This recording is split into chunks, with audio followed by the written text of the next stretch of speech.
Mira stood inside the Great Hall of the Galactic Council. It was a place where hundreds of alien leaders gathered to make important decisions.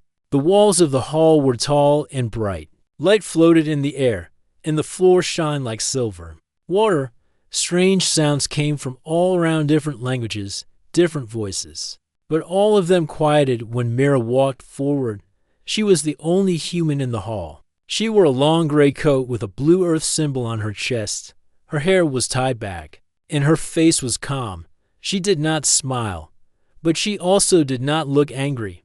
Her eyes moved slowly. Watching every alien leader seated above her, the Galactic Council was made up of many powerful species. Some had wings, some had long arms or glowing eyes, some floated, some slithered. But all of them stared at Mira as if she was a small creature who did not belong in their house. A voice echoed from above. It came from Zorvuk, the council leader, whose skin looked like stone and whose voice sounded like thunder. Earth has asked for time before. Earth has asked for trade before. Now Earth asks for peace again. Why should we listen? Mira stepped forward. Her voice was soft but clear. Because we want to live with you, not fight you. Earth has no interest in war. We are ready to share knowledge, food, medicine, and energy. We offer peace to all worlds who accept it. Some alien leaders whispered.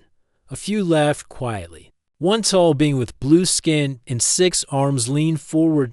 Peace is a tool of the weak. Earth has never won a war in the stars. What power do you have to offer?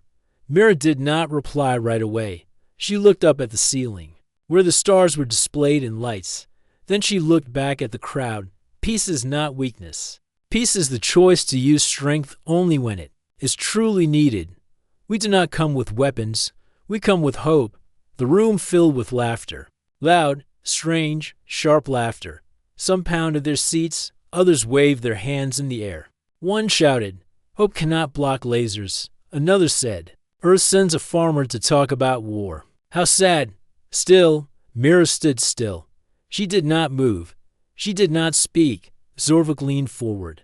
If Earth has nothing else to say, you may return to your small world. The council will not waste more time. Mira gave a small nod. Very well. I thank you for your time. She turned and walked away, calm and silent. No anger showed on her face. No fear. She walked through the long silver hallway outside the chamber. Her assistant, a young man named Tom, met her near the gates. They laughed again. He said quietly, "Yes." Mira replied, "You offered peace twice, 3 times now. They think we are soft." Mira looked at him. Her voice was still calm. "Then they will learn the truth." Tom blinked. "Are you giving the signal?" "Not yet, but prepare the fleet. I want everything ready in 5 days." Tom nodded and left without another word. Across Earth, hidden deep under the oceans, great machines began to move. In secret bases under ice and behind the dark side of the moon, systems lit up, engines warmed. Power flowed. Earth had waited for this moment. The fleet of peacekeepers was not built for war, but for protection. These were ships of defense, silent and huge, made to fly without being seen. Not many knew about them. Even most humans had never heard of them. But Mira knew. She had started the project many years ago. She had hoped it would never be used. In one of the control stations, a woman named Rena was checking the launch codes. She looked at the numbers again and again. Everything was ready. Above her, a screen showed the image of Mira walking out of the council hall. Rena spoke to her team. "Engines online, shields charged, stealth mode is active. We wait for her word." On another base, near Mars, a man named Joel stood in front of his team of pilots. He was older, calm, and clear. "Remember, we do not fire unless ordered. We do not destroy. We only move, block, and control. This is a mission of peace." His team nodded. Some were nervous, some were proud. All were ready. Back in space, Mira sat in her ship, alone for a moment. She looked out the window at the stars. They were beautiful and far. She had always loved space. She had studied it as a girl. She had dreamed of peace between worlds. She whispered to herself, I gave them a choice. They laughed. Now they will see. Her ship moved away from the council station. No one stopped her. To them, she was just a peaceful voice from a quiet planet. But soon, the stars would begin to change. In a small room on the planet Vornik, two alien scientists watched the council meeting replay. One said, "They laughed too fast. That woman was not weak." The other nodded. Her calm was not fear. It was power. Across the galaxy, no one yet knew what was coming. No one believed that Earth, quiet and polite, had ships the size of cities. No one guessed that Earth had watched and learned. For years while others fought, the council had laughed, but Mira had spoken with truth, and soon, the galaxy would listen. The stars above Earth looked peaceful. Ships moved quietly around the moon. Satellites blinked like slow fireflies, and space stations floated like silver islands.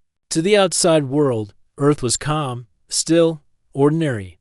But deep inside, something was moving under the blue oceans, behind the frozen mountains, and far beneath deserts. Great machines were waking up. The fleet of peacekeepers, hidden for many years, now began to rise. It was not just one ship. It was thousands. They were not small ships. Some were as big as mountains. Some could carry whole cities inside. They had no sharp weapons on the outside. Their surfaces were smooth and quiet, but inside, they carried new technology no other planet had ever seen. In a control center under the Arctic ice, Tom stood in front of a large screen. His fingers moved quickly over the control board. Lights turned green, one by one. Fleet systems coming online, he said. Beside him, Mira watched with calm eyes. She said nothing for a while. Then she asked, "Status of engine cores?" Tom replied, "All reactors stable. Ready for silent launch in 2 hours." Mira gave a small nod. "Begin silent countdown. Do not alert surface stations.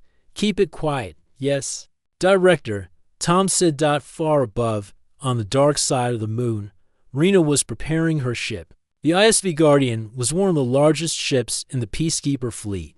It was shaped like a long silver wing, built for travel without being seen. The surface could reflect light and hide from most radar systems. She sat in the command chair. Around her, crew members checked screens and signals. "Stealth mode active," said one. "Communication silent," said another. Rena gave a calm command. "Prepare for launch. No lights, no sound. We move like shadows." The engines turned on without noise. Slowly, carefully, the Guardian rose into space. All across the solar system, the same thing was happening. On Mars, the base called Red Haven launched 6 Peacekeeper ships. They flew low, under the planet's surface field, and moved into deep space. On a space station near Saturn, 3 more ships began silent flight. Their captains had one order: fly without being seen. Do not start fights.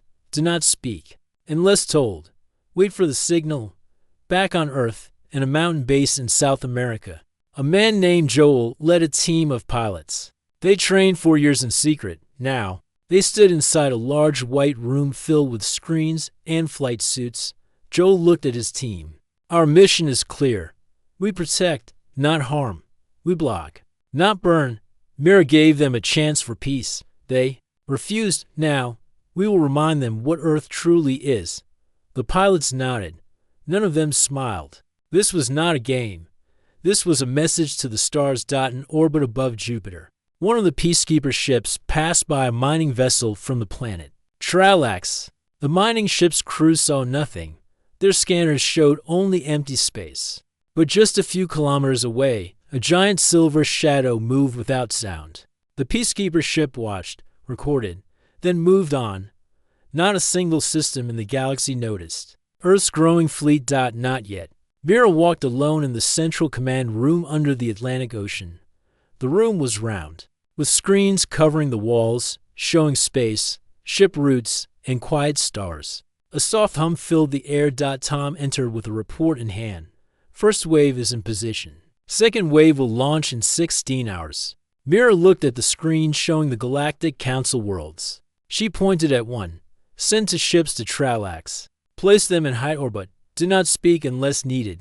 Tom blinked. That's a rich system. Large trade routes. Are we making a move already? Mira shook her head. We are not attacking. We are standing in the light. Let them see our shadow. Tom nodded slowly and walked out to pass the command arena, now in deep space. Looked at the map in front of her. Stars blinked gently on the screen. Her ship moved toward the first target zone, the edge of the Tralax system. She turned to her crew. They laughed at Earth. They forgot how far we have come. But we will not show anger. We will show control. She gave the signal. The ship began to block one of the twin suns of Tralax. It moved silently between the star and the first planet, slowly. The light on the planet's surface dimmed. The people on the planet looked up, confused. They checked their systems. No moon, no storm, no dust, only the light of their sun fading. Then came the message. A short signal reached every screen. Earth greets you. We asked for peace. You chose to laugh. Now, you will listen. Back on Earth, Mira received the update. She read the message and closed her eyes for a moment. Then she walked to the main desk and pressed a button. A soft chime rang through the station. This is Mira. First step complete. No ships detected. No action taken. The stars are watching. We stand firm. Keep all systems ready. Do not act unless ordered. She closed the channel and looked again at the star map. One system was dark now. Soon, others would follow. On the planet Vornuk, the same scientists who had watched the council meeting saw the new message. They looked at the fading sun in the Tralax system. One of them turned to the other. She said nothing, but her ships speak loud. The other replied, and yet they do not shoot. That is power. The galaxy did not understand Earth. They thought humans were only soft, but they forgot Earth had learned from every war it had seen. It had watched other planets fight and fall. It had studied every technology, every system, every mistake. Now Earth had strength but also patience, the peacekeeper. Fleet was not built to destroy. It was built to remind. It was a wall, not a sword. And the wall was rising. The planet Tralax was known for its bright twin suns. Every day, golden light filled its skies. Its cities were covered with solar panels, and its buildings sparkled under the heat of two stars. People there lived with pride. Tralax was rich, powerful, and full of life. But today was different. At first, no one noticed anything wrong. The light seemed just a little softer.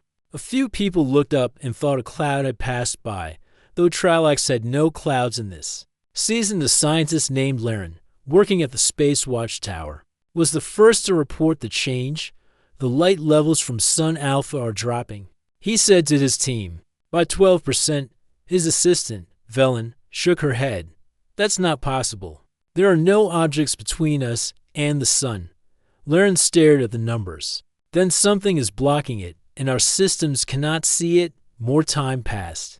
The sunlight dimmed more. Now 20%, then 30%. Cities began turning on backup lights. Solar power stations stopped working. Panic started to grow. Tralax sent out deep space probes to scan the area around the sun. But the probes sent back only silence. Then came the signal. Every screen on Tralax lit up with a single message. We asked for peace. You laughed. Now you will listen. Earth for a few seconds. No one spoke. Then the news spread across the planet. Governments held emergency meetings. Military ships were sent to the upper atmosphere. But the skies stayed quiet. No weapons, no sound. Only the fading light. From space, the truth was clear. Two giant ships floated between Tralax and its suns. They were not firing. They were not moving fast. They were simply sitting in place, blocking the light. Each ship was the size of a mountain, flat and silent. Covered in dark armor that reflected no light, they did not hide. They wanted to be seen. Back on Earth, Mira sat inside her command center, watching the events unfold. Tom stood beside her. Tralax has sent fighters. They're trying to scan our ships. Any contact? Mira asked. No. Our ships are using shield waves. No harm done. But all their scans failed. Mira nodded. Good. Keep it that way. On the Peacekeeper. Ship above Tralax, Rena watched the planet below. She could see cities lighting up as the suns dimmed. Her crew worked quietly around her. "Captain," said one officer, "they've sent warning messages." "What do they say?" "They are calling us a threat. They want us to leave." Rena gave a calm answer. "We will not leave. We do not harm. We only remind." She looked at the darkening sun and spoke to her team. "They need to see who we are. Not enemies. Not rulers. But voices they must respect." In the Galactic Council Hall, the Tralax ambassador stood shaking in front of the leaders. "Our planet is losing power. 2 unknown ships are blocking our suns. We demand answers, Zorvik." The council leader leaned forward. "Who are the ships from?" The ambassador replied, "Earth." The hall filled with shock. Many leaders stood. Some whispered. Others stared at the screen showing Tralax's fading light. "Earth," Zorvik repeated. "They have ships of that size." "Yes," the ambassador said, "and they have not fired. They have not spoken. But our people are afraid." Zorvik turned to his assistant. "Prepare a meeting. Earth must explain this." But deep inside, he knew. Earth had already explained. In a small village on Tralax, a young boy named Toma looked up at the dark sky. His grandfather stood beside him. "Why is the sun going away?" the boy asked. "Because someone is trying to teach a lesson." The old man said, "Are we in danger?" "No, but we are not in control anymore." The peacekeeper ships above Tralax continued to float, unmoving and silent. They could have shut down power stations. They could have stopped communications. But they did none of that. They only showed presence, a shadow that brought no damage but deep fear. In a school on another planet called Draven, a teacher showed her class the live broadcast of the Tralax system. "This is a moment you will remember," she said. "Earth is not starting a war. They are changing the rules." A student raised his hand. "Why did they wait so long?" The teacher replied, "Because true strength waits until it is needed." Earth offered peace. Now they offer silence. Back on Earth, Joel sat in a quiet room with a small group of pilots. They were not in the stars yet. They were part of the next wave. Joel stood and spoke. "Tralax was the first test. No battle, no damage, yet the whole system is shaking. That is the power of being ready. That is what we trained for." One of the pilots asked, "What if they attack?" Joel answered, "Then we do what Mira told us. We protect, we block. But we do not fire first." Mira received a message from Zorvik, a request for talk. A quiet meeting between her and the Galactic Council. Tom brought her the message. "They want to speak," he said, "privately." Mira replied, "Tell them I will come, but not to ask permission, only to explain once more." She stood up and walked toward the exit. "Keep the fleet in place," she said. "Let the shadows speak." On Tralax, light slowly returned. The peacekeeper ships had begun to move back, away from the sun. Power returned. Systems blinked back online. But no one cheered, because something had changed. Earth had blocked out their suns without a fight, without damage, and without asking people. On Tralax did not forget that. That night, Laren sat alone in the observatory. Velen joined him with 2 cups of warm drink. "They left," she said. Laren nodded. "But not because they had to. Only because they wanted to. They could have stayed longer. They could have done more. They didn't need to," Laren replied. "They already won." Velen looked at the stars above. "I think Earth is not just asking for peace anymore. I think they are demanding it in every part of the galaxy." People began to whisper a new name. Earth. Not as a small, soft planet, but as the quiet power behind the shadows, and for the first time, the stars listened. The Galactic Council had never been this silent before. Inside the Grand Hall of Stars, tall pillars stood around a wide open floor. Leaders from many worlds sat in high chairs shaped like moons, suns, and comets. Normally, the room echoed with voices, arguments, and plans. But today, no one spoke. Everyone had seen what Earth did. They had seen the shadow over Tralax. They had read the message. And they had heard the quiet fear growing on every world. Earth had not fired. Earth had not attacked. But Earth had made its voice impossible to ignore. Zorvik The supreme leader of the council sat with a hard face. He looked across the room.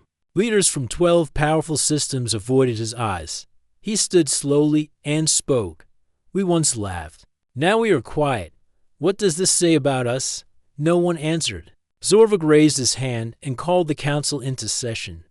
Earth has shown us something new. Not just ships, not just technology. They have shown control. We must decide what comes next.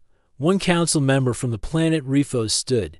Her name was Shaylin, and her voice was soft but firm. They gave us a chance for peace. We mocked it. Now they show us their silence is louder than our words. Another, from the system Polonic, said, their ships could have burned cities. They did not. That means something. Zorvik listened. He felt the weight of his earlier words, the ones spoken when Mira had stood in front of them. He remembered laughing. Now, he could not, outside the council chamber. In the quiet space station that circled the council planet, Mira walked alone toward the meeting room. She wore the same greatcoat. The same blue earth symbol rested near her heart. She walked calmly, with eyes forward and steps strong. Behind her, two peacekeeper officers followed in silence. Tom walked beside her and whispered, "Do you think they will listen now?" Mira answered, "They have already listened. Now they will speak carefully." They entered the room. Council guards nodded without words. Even they felt the change. Inside, Zorvik stood with 5 other leaders. Mira entered and looked at each of them. One by one, Zorvik spoke first. "You sent warships to Tralax. You blocked out suns. That is not peace." Mira replied without emotion. "I sent peacekeepers, not soldiers. We harmed no one. We fired no weapon. Your systems remained safe." The leader from Refos, Shaylin, nodded. But the message was loud. It had to be, Mira said. "You laughed at our words, so we let our silence speak." Zorvik crossed his arms. "What do you want?" "Respect," Mira answered. "Trade, peace, and fair standing. Earth is not your toy. We are not a story for you to laugh at. We are equals." Zorvik stayed quiet. Mira stepped forward. "We asked for peace. You call it weakness. But peace is the highest form of power. Only those who are strong can choose it." On the council planet's surface, news spread fast. Screens showed images of Mira arriving. Some citizens watched with interest, others with worry, a few with hope. In a small restaurant, an alien cook turned up the volume on the news channel. "She came back," he said. A customer replied, "After what she did, they had to listen." "Do you think Earth will attack more worlds?" "No," the customer said. "That's the point. They don't need to." Back inside the chamber, Mira showed a map of the galaxy. Small lights blinked over several star systems. Tralax was the first. Others now had peacekeeper ships in orbit, waiting. These ships carry food, power systems, medical supplies, and teaching tools. Mira said, "If any world wishes for peace, we offer them. But if any world tries to harm us, those same ships will shield and defend. We want unity, not control." Zorvik looked at the map. "You have sent ships without asking. You left us no choice," Mira replied. "We gave the offer before. You chose pride over peace." Shaylin spoke again. "And if we now say yes, then we build together," Mira said. "Share knowledge. Stop old wars. Protect each other." On the planet Curva, a farming world far from the council's center, people watched the speech. Lived out one farmer named Bren turned to his daughter. "Earth speaks like us, quiet, but clear." His daughter asked, "Do you think they will come here?" "Maybe," Bren replied. "And maybe that will be good." As Mira left the chamber, Zorvik stayed behind, thinking. He did not like being forced. He did not enjoy change. But deep inside, he knew Earth had not threatened them. It had only reminded them. They had thought Earth was weak. They were wrong. Back on the peacekeeper ship Guardian, Rena received new orders. Her crew gathered around. She read the message aloud. "Remain in orbit. Begin open broadcasts. Offer aid. Do not force contact. Let them come to us." Her officer asked, "Do you think they will?" Rena looked at the stars. "Some will. The rest will follow later." Joel, still on Earth, watched the council meeting. Replay. He smiled slightly. She said everything with calm. Just like always, another pilot said. Did she win? Joel shook his head. This isn't about winning. It's about opening eyes. That night, Mira returned to her ship. She looked out at the stars through the wide window. Tom joined her. They are talking now, he said. Yes, Mira replied. That is the first step. They still fear us. They fear what they did not understand, she said. Soon, they will respect it instead. She walked to her desk and pressed a button. A message was sent to all peacekeeper ships. Continue. As planned, do not use force. Let them choose peace. If they speak, listen. If they need help, offer it. We do not rule. We remind. The council met again the next morning. This time, the mood was different. No laughter.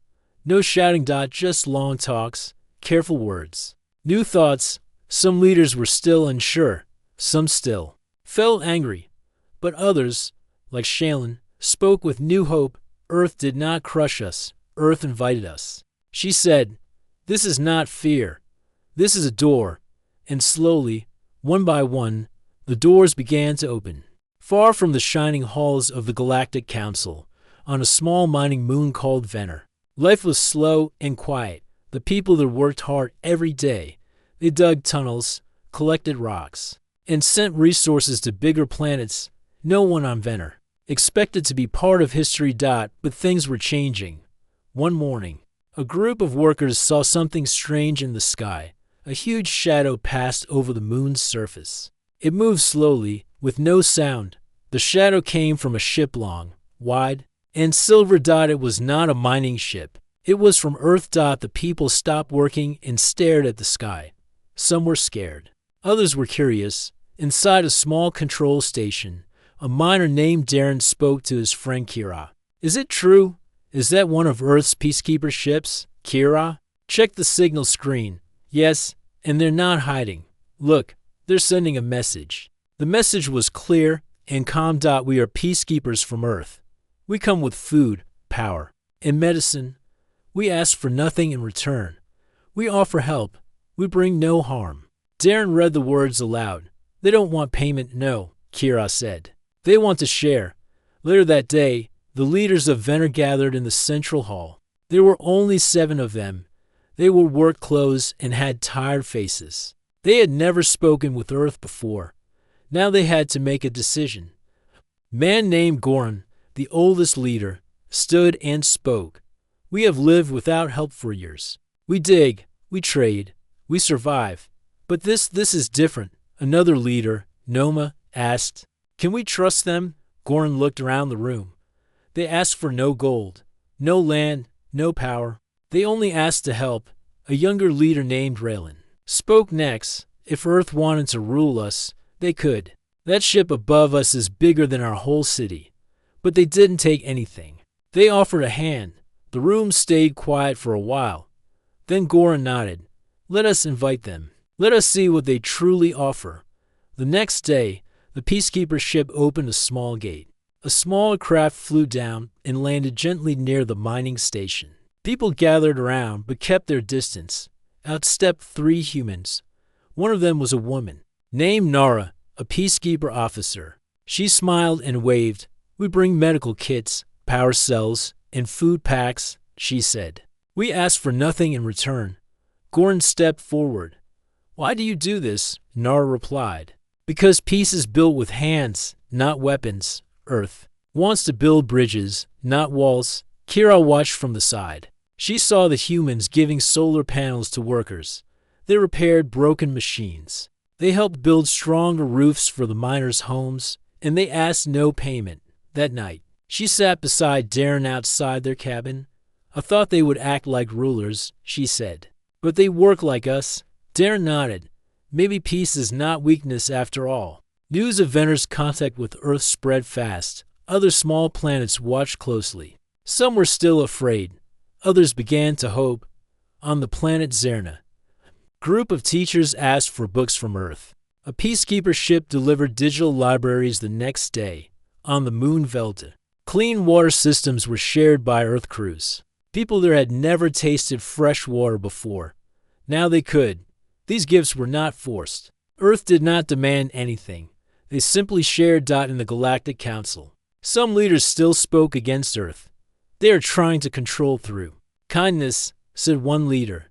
Shailen from Refo stood and answered, no, they are showing us that kindness itself is power. Zorvik said nothing. He had watched the change in the galaxy. He had seen reports from dozens of systems, and he knew something had shifted. Earth had not taken. Earth had given, and that made it stronger than any empire. Back on Venner, Mira herself arrived. Her ship landed near the mining fields. She stepped out alone and walked toward the people. The crowd stood silent. Mira looked at them with calm eyes and spoke. You did not call for help, but you accepted it. That takes wisdom. Gorn walked forward. We judged wrongly at first. We thought Earth came to show power, but you came to show care. Mira nodded. We protect those who want peace. That is Earth's promise. The people cheered quietly, not with loud cries, but with honest hearts. Kira stepped forward. Can we join Earth's alliance? Mira looked at her. Only if you wish. We will never force. Gorn raised his hand. Then we choose yes. Venner stands with Earth. Across the stars, more planets followed. Some large, some small. Some rich, some poor. They saw what Earth did. Not with weapons, not with threats, but with action. With care. With patience. In her ship later that evening, Mira wrote a message. To all peacekeeper ships, continue outreach, help those who ask, wait for those who don't, never press. Let them choose. That is our strength. Tom read the message and smiled. They are listening now. Mira replied, yes, because we did not shout. That same night, on a planet far from the council, a child asked her mother, is Earth really our friend now? The mother smiled and answered, yes, because Earth came with open hands, not closed fists. The stars above them twinkled like they always had. But now, they seem warmer, brighter, closer. The homeworld of Zorvik, the supreme leader of the Galactic Council, was a proud and ancient planet named Korath. It had tall crystal towers and wide cities built over mountains. The people of Korath believed they were strong and wise. They ruled many smaller systems and expected respect from all. But now, their pride faced a new challenge. Zorvik watched the news with a heavy heart. The peacekeeper ships from Earth floated near Korath's orbit. The ships did not attack. They did not fire weapons, but they controlled the sky. Korath's leaders met in a tall hall. The council room was full of worry. One leader said, Earth blocks our skies, but does not destroy. This is a new kind of threat.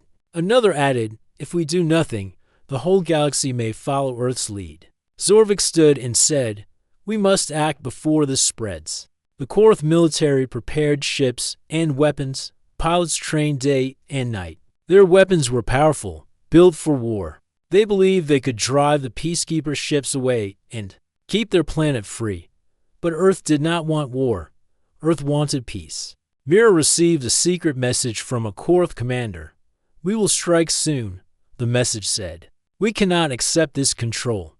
Mira read the words and nodded. She called her officers. We hope for peace. But if they choose war, we must respond. She pressed a button and spoke. To all peacekeeper ships, do not fire first, use power. Only to protect, use silence and strength. We will not destroy. We will remind. Korath's fleet moved fast through space. Their weapons glowed bright as they approached the peacekeeper ships. But the peacekeepers did not attack. Instead, they used a different power, a power of control. The peacekeeper ships sent out waves of energy, not harmful, not violent, but strong enough to stop every machine on Korath's surface. Power grids went dark, lights faded, vehicles stopped. Communications fell silent, Korath's cities froze. People watched as their world lost power in seconds. Zorvik called his people. This is Earth's warning. They do not destroy. They remind us that power is not only weapons, it is control. It is choice. The Korath people were shocked. Many wanted war. Many now wanted peace. The planet's leaders gathered again. One young leader said, we cannot fight a force that controls without war. We must listen. Zorvik looked at his people and knew the war was lost before it began. Back on Earth, Mira watched the news with calm eyes. Power is not destruction, she said. Power is knowing when not to use it. Tom smiled. They see it now. The Peacekeeper ships slowly restored power to Korath. Lights returned. Machines started. Communications resumed. Mira sent a message. We do not destroy to win. We win by choosing peace. On Korath, Zorvik stood before his people and spoke. We were proud. We were strong. But strength is more than weapons. It is wisdom. It is peace. He stepped down as supreme leader, asking for new leaders who would seek peace. Across the galaxy, the news spread. Many systems changed their minds. They saw Earth not as a threat, but as a guide. On a small moon called Vernus, a girl named Leah watched the stars. Do you think Earth will help us? She asked her father. Her father smiled. Yes, Earth shows us that true strength is peace. Mira stood again in the grand hall of stars. This time, the room was quiet but full of respect. She said, We came with open hands. We have shown strength without violence. Now, let us build a galaxy united. The galaxy was beginning to change, and Earth's peace fleet was the light that led the way. The Galactic Council's great hall was brighter than ever. The walls shimmered with colors from many worlds. Leaders from different planets sat together, not as rivals, but as partners. This was a new beginning. Mira stood in front of them, calm and confident. Her gray coat was still marked with the blue Earth symbol. She smiled softly. Today, we do not meet as enemies. We meet as friends, she said. Earth came with peace. We offered a choice. Some accepted. Others learned. Now, we must work together. The leaders nodded. Some whispered agreements. Others raised hands to speak. One leader from the planet Rifos, Shalyn, stood up. We have seen what Earth has done, she said. They did not conquer us with weapons. They taught us with kindness and strength. That is true power. Another leader from Korath spoke. Earth's peacekeeper fleet showed us that peace is not weakness. It is the future. On the planet Venner, far from the council, people watched the live broadcast. The miner Goran smiled. We made the right choice, he said to his people. We are part of something new. The peacekeeper ships moved among the stars, bringing help and hope. They built hospitals, repaired cities, and shared knowledge. No one was forced. Everyone was invited. Mira traveled often between worlds. She met with leaders, scientists, farmers, and children. She listened more than she spoke. One day, she visited a small school on the planet Zerna. Children asked many questions. Why did Earth choose peace? A boy asked. Mira smiled. Because peace is the strongest shield. It protects without harm. In the council hall, plans were made for new alliances. Trade routes were opened. Cultural exchanges began. And old rivalries slowly faded. Zorvik, the former supreme leader, now worked with the council as a special advisor. He often spoke about the lessons he learned. Strength is not only in armies, he said. It is in understanding and respect. But peace was not easy. Some planets still doubted. Some wanted to keep their weapons. Mira understood this. She said, Peace takes time. Trust takes time. We will not force. We will show what is possible. On the moon Velta, clean water systems from Earth changed lives. Children no longer got sick. Farmers grew more food. The people smiled more. In the deep space station near the Galactic Council, Tom worked with other officers. He smiled as he read reports. More worlds join every week. He said, This is bigger than we dreamed. One evening, Mira stood on Earth, looking up at the stars. Her friend Tom joined her. The galaxy is changing. Yes, Mira said, because we chose peace, because we chose hope. They stood quietly, watching the stars. Across the galaxy, a new light was shining. Light of unity, a light of peace, a light of Earth.